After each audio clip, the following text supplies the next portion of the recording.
Hujan deras yang disertai angin kencang dan sambaran petir melanda daerah Gondang Legi, Cangkring Malang, Kecamatan Beji, Pasuruan, Jawa Timur pada Senin 28 Maret 2022.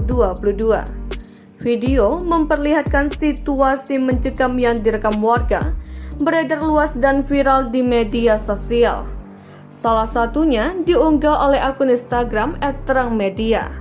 Dalam video itu terlihat angin kencang menyapu kawasan setempat. Tak berselang lama, petir menyambar salah satu bagian bangunan pabrik hingga mengalami kerusakan.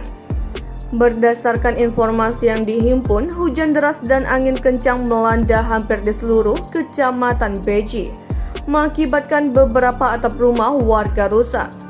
Henry Sulfianto, salah satu warga Kedung Ringin, Kecamatan Beji, menerangkan, hujan lebat mengguyur Kedung Ringin, Kecamatan Beji sejak kisaran pukul 16:30. Hujan deras itu disertai angin kencang yang membuat warga ketakutan. Akibat angin kencang itu, atap-atap rumah warga tersapu angin. Genting-genting berjatuhan serta atap yang terbuat dari asbes berterbangan. Camat Beji Wijaya Sugianto mengatakan, saat ini pendataan masih dilakukan pihaknya.